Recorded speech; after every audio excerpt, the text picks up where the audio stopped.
Good morning, class. As you know that we had already have done few classes on the chapter, the era of one party dominance. Dear students, you already know that India has to face lots of challenges in building a democracy in the country. We have already discussed that we had undefined boundaries of the country. We had illiterate masses. India has to prepare the electoral roads, and we were the largest populous democracy in the world. India had managed the elections after elections, and it has proven the world that India is the part of stable democracy in the world. Because at that time we had a strong political party named as Congress Party, which had organization all over the country. As well as this party was inherited the national movement also, and it has organization everywhere. We had our electoral system, which was known as first past the post system. This system also became very beneficial for the victory of Congress. Except this Congress, we had Communist Party in India, we had Socialist Party also, and they also played a very important role in establishing democracy in the country. You all know that the nature of Congress dominance was not the dominance like happened in other countries. For example, in China, etc., in Myanmar, etc., you know that in Myanmar there was the establishment of one political party on the basis of military rules. Mexico, south Korea, ये वो country थे जो क्या थे, one party dominant states. What distinguished the dominance of Congress party in India from all the cases was it happened under the democratic conditions. Bharat में क्या हुआ, हर बार free और फेयर इलेक्शंस हुए, और फ्री और फेयर इलेक्शन में कांग्रेस जो थी वो एक के बाद दूसरा इलेक्शन जीतती गई और लगातार 3 इलेक्शन कांग्रेस ने जीते. इस सब के पीछे एक बहुत बड़ा फैक्टर था कि कांग्रेस क्या थी, it was a social and ideological collision. Congress जो थी वो 1885 में बनी थी, and initially it was a pressure group, सिर्फ एजुकेटेड लोग थे इसमें और कुछ प्रोफेशनल्स थे. But when it has started the civil disobedience movement, non cooperation movement, at that time it became a mass political party. ये वो पार्टी थी जिसमें वर्कर्स थे, ऑनर्स थे, मिडिल क्लास थी, लोअर क्लास थी, अपर क्लास थी, all found space in the Congress. Gradually its leadership also expanded beyond the upper caste and upper class professionals to the agriculture based leaders. You all know that Lal Bahadur Shastri was also there in the Congress, and later on he became the prime minister also. Congress एक ऐसी organisation थी जिसमें leftist ideology, rightist ideology, सभी तरह के लोग थे. You all know that जो कांग्रेस सोशलिस्ट पार्टी थी, it was also the part of Congress. और धीरे धीरे 1948 में कांग्रेस ने अपने कॉन्स्टिट्यूशन को अमेंड किया, और अब जो कांग्रेस के लोग थे वो 2 पॉलिटिकल पार्टी के मेंबर्स नहीं रह सकते थे. जो सोशलिस्ट थे उनकी एक स्पेशल आइडियोलॉजी थी, वो डेमोक्रेटिक सोशलिज्म में बिलीव करते थे. लेकिन इस सोशलिस्ट पार्टी ने एलिगेशंस लगाए कि Congress is the political party which is working for the welfare of the upper section and the business class. So धीरे धीरे सोशलिस्ट जो थे वो वीक होते गए, क्योंकि 1955 कांग्रेस ने अपना गोल डिक्लेयर कर दिया, a socialist pattern of society. और इसीलिए बहुत बड़े leaders like Ram Manohar Lohia etcetera, उन्होंने क्या किया, they have maintain the distance from the Congress party. And जो सोशलिस्ट थे वो धीरे धीरे उनकी पार कम हो गई. लेकिन आज की जितनी भी सोशलिस्ट पार्टीज हैं उनके रूट्स कहीं ना कहीं वो पुरानी सोशलिस्ट पार्टी से ही निकले हुए हैं, like the Samajwadi party, the राष्ट्रीय Janata Dal United, Janata Dal secular etcetera. They had their base from the socialist party. So today we are going to discuss with another topic, and this topic is Bharatiya Janasangh. Dear students, Bharatiya Janasangh, ये जो भारतीय जनसंघ है इसका कहीं ना कुछ लेना देना बीजेपी से भी है. So I will explain it to you properly and you please be careful while listening it. Please listen to me carefully. It is very important. Bharatiya Janasangh was formed in 1951 with Shyama Prasad Mukherjee as its founder president. Its lineage, however, can be traced back to the Rashtriya Swayamsevak Sangh, which is known as RSS, and the Hindu Mahasabha before independence. तो भारतीय जनसंघ जो थी उसका जुड़ाव हिंदू महासंघ के सभा के साथ भी था और आरएसएस जो आज भी है, Rashtriya Swayamsevak Sangh. The Janasangh was different from other parties in terms of ideology and programme. ध्यान से समझिए, जनसंघ जो थी it emphasise the idea of one country, one culture, one nation, and believe that the country could become modern, progressive and strong on the basis of Indian culture and traditions. तो जहाँ सभी पार्टियाँ upper class और lower class की बात कर रही थी, ये पार्टी इस बात पर कन्फाइंड थी, इस बात पर टिकी हुई थी दैट एक कंट्री में एक कल्चर होना चाहिए, एक नेशन होना चाहिए, और ये बिलीव करती थी कि भारत जो है वो एक स्ट्रॉन्ग प्रोग्रेसिव कंट्री बन पाएगा अगर हम इंडियन कल्चर और ट्रेडिशंस को बढ़ावा दें. The party called for a reunion of India and Pakistan in Akhand Bharat. दूसरी बड़ी इंपॉर्टेंट बात, इसने अखंड भारत की बात की. इसने कहा India and Pakistan to be reunited. The party was in forefront of agitation to replace English with Hindi as the official language. तीसरी बड़ी बात, ये क्या नहीं चाहते थे, जैसे आज इंग्लिश लिंक लैंग्वेज यूज़ होती है, ऑफिशियल लैंग्वेज यूज़ होती है, they want Hindi to be used as official language of India, and was also opposed to granting of concessions to religion and cultural minorities. आप सब जानते हैं भारत में cultural जो माइनॉरिटी हैं, जो धार्मिक माइनॉरिटी हैं, चाहे वो क्रिश्चियंस हैं या अदर्स हैं, they are getting some benefits. So ये पार्टी हमेशा इस चीज़ का विरोध करती है. The party was a consistent advocates of India developing nuclear weapons, especially after China carried out its atomic test in 1964. और शुरू से इस पार्टी ने इस बात पर जोर दिया कि India should also be become a nuclear powerful country. In 1950 Jana Sangh remained on the margins of the electoral politics, कि ये ज़्यादा अच्छा प्रदर्शन नहीं कर पाई, and was able to secure only 3 Lok Sabha seats in 1952 elections. And it was able to secure 4 seats in 1957 election. अपनी अच्छी पॉलिसीज के बावजूद पार्टी जो है वो ज़्यादा अच्छे प्रदर्शन में नहीं थी. 3 और 4 सीट इसे लोकसभा इलेक्शन में मिली. In the early years, its support came mainly from the urban areas in the Hindi-speaking states like Rajasthan, Madhya Pradesh, Delhi and Uttar Pradesh. The party's leaders included Shyama Prasad Mukherjee, Deen Dayal Upadhyay, the Balraj Madhok. The Bharatiya Janata Party trace its roots to the Bharatiya Janasangh.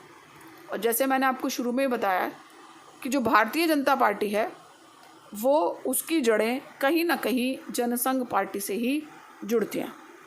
So this is all about Janasangh. इस साल भी इसका question आया था exam में. सो ये जो मैंने तीनों पॉलिटिकल पार्टीज़ आपको बताई हैं, इनकी आइडियोलॉजी, इनके पॉलिसी प्रोग्राम्स एंड इनके लीडर्स, ये सब आपको प्रॉपरली लर्न करने हैं. Emergence of opposition parties. So as we have noted above, it is not that India didn't have the opposition parties during this period. मैंने बार बार आपको पिछले क्लास में भी बताया था कि although Congress was able to win election after election, लेकिन जो ओपोजिशन पार्टीज थी they have played a very important role in establishing democracy in the country. While discussing the result of election, we have already come across the names of many parties other than the Congress.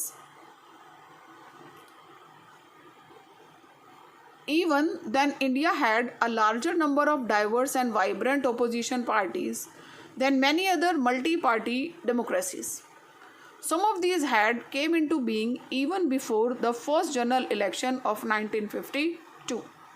तो जब हम communist party की बात कर रहे थे, I told you that it was established in 1920 and you know that Janasangh was also there, you know socialist party was also there.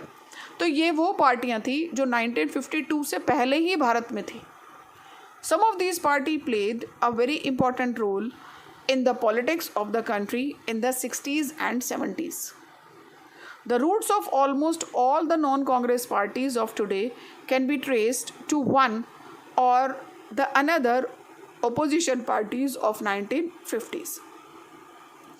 All these opposition parties succeeded in gaining only a token representation in the Lok Sabha. ये बात बार बार समझ में आ रही है आपको that communist party को सिर्फ 15 सीटें मिली, जनसंघ को 3 मिली, 4 मिली. ठीक है, सोशलिस्ट तो अपनी सीटें निकाल ही नहीं पा रही थी, ऑल्दो मेजर मतलब उसको काफ़ी लोग वोट कर रहे थे, लेकिन ये पार्टियां ज़्यादा नहीं चल रही थी. So yet their presence played a crucial role in maintaining the democratic character of the system. तो हालांकि ये बहुत ज़्यादा अच्छा प्रदर्शन नहीं कर पा रही थी, लेकिन मैं आपको बार बार याद दिलाना चाहूँगी इन्हीं पार्टी की वजह से भारत में लोकतंत्र बना रहा. These parties often a sustained and often principal criticism of the policies and practice of the Congress. So at least there was someone who can criticize Congress. This kept the ruling party under the check and often changed the balance of power within the Congress. By keeping the democratic political alternative alive. तो सबसे बड़ा role play जो था वो इन पार्टियों का यही था कि इन्होंने भारत के डेमोक्रेटिक सिस्टम को एक एटलीस्ट डेमोक्रेटिक सिस्टम बनने में मदद की और हमेशा एक रोल प्ले किया, हमेशा एक ऑप्शन प्रेजेंट किया कि अगर कांग्रेस अच्छा नहीं कर पाएगी तो there is always someone who can stop the race of Congress. And I want to explain you another political party and this was known as Swatantra Party. Dear students, अब तक हम 3 political party explain कर चुके हैं and it is the 4th one. This Swatantra Party was formed in August 1959 after the Nagpur resolution of Congress which called for the land ceilings, takeover of the food grain trade by the state and adoption of cooperative farming. तो कांग्रेस से कुछ लोग अलग हुए 1959 के बाद और इनका जो मेन पर्पस था वो क्या चाहते थे, लैंड सीलिंग हो, वो क्या चाहते थे कि फूड ग्रेन ट्रेड जो है वो कोऑपरेटिव्स को दिया जाए. The party was led by old congressman like C Rajagopalachari, K M Munshi, N G Ranga and Minoo Masani. The party stood out from the others in terms of its opposition on economic issue. ध्यान से समझिए, ये वो लोग थे जो कांग्रेस से अपने आप को अलग कर रहे थे इकोनॉमिक इश्यूज पर, इकोनॉमी के मुद्दे पर. The Swatantara Party wanted the government to be less and less involved in controlling the economy. It believed that prosperity could come only through the individual freedom. It was critical of development strategy of the state intervention in the economy, centralized planning, nationalism and the public sector. और party जो थी वो बहुत बार कांग्रेस को criticise कर रही थी उसकी प्लानिंग के लिए. वो चाहते थे people to be free to maintain the economy of the country. It instead favored the expansion of a free private sector. आप अगले चैप्टर में पढ़ेंगे कि किस तरह जो कांग्रेस का इंटरवेंशन था, जो सरकार का इंटरवेंशन था प्राइवेट सेक्टर में, वो बहुत ज़्यादा था। आप सबको पता है कि in India there is a policy known as licence system, और ये जो लाइसेंस सिस्टम होता है, लाइसेंस अचीव करना जो है वो बहुत बड़ा काम है इंडिया में। It needs lots of money, bribe, और बहुत सारी अफसरशाही को बढ़ावा देता है। तो इसीलिए स्वतंत्रता पार्टी क्या चाहती थी कि प्राइवेट सेक्टर को काफ़ी फ्रीडम मिले फॉर द डेवलपमेंट। द स्वतंत्रता party was against of land ceiling in agriculture and opposed cooperative farming and state training. It was also opposed to the progressive tax regime and demanded a dismantling in the licensing regime. It was critical of the policy of non-alignment and maintaining friendly relation with Soviet Union and advocated the closer tie with the United States. और ये भारत और USSR के बढ़ते हुए संबंधों को लिए भी बहुत खुश नहीं थी। ये यही चाहती थी कि भारत जो है वो यूएस के साथ अच्छे रिलेशंस मेंटेन करे। It attracted the landlord and princes who wanted to protect their land and status that was being threatened by the land reforms legislation. The industrialist and the business class who were against nationalism and the licensing policy also supported the party. और of course इस party को बड़े businessman और industrial class से benefit मिला। Its narrow social base and lack of dedicated cadre, the party member didn't allow it to build a strong organizational network. और although it has bit support of industrialists, इसको सहयोग मिला हुआ था, लेकिन ये पार्टी बहुत ज़्यादा अच्छे प्रदर्शन नहीं कर पाई। तो आज की क्लास में मैं आपको वापस रिकॉल करा रही हूँ हमने क्या क्या किया है। You all know that India क्या थी, it was divided. Later on हमारा दूसरा गोल क्या था, to establish democracy in the country. Indian government ने फ्री और फेयर इलेक्शंस कराने की बात की और इंडिया जो है वो लार्जेस्ट डेमोक्रेसी बन पाया, जबकि शुरू में ये बात हो रही थी कि there are huge illiterate masses who will elect their government. I already explain कि कांग्रेस जो थी it was able to make government thrice, और एक समय को ये कहा जाता है it was a dominance of one political party in India। लेकिन साथ साथ मैं आपको 3-4 पॉलिटिकल पार्टीज़ के बारे में बता चुकी हूँ आज के चैप्टर में। हमने भारतीय जनसंघ के बारे में पढ़ा है, हमने स्वतंत्रता पार्टी के बारे में पढ़ा, हमने सीपीआई के बारे में पढ़ा, हमने समाजवादी पार्टी के बारे में पढ़ा।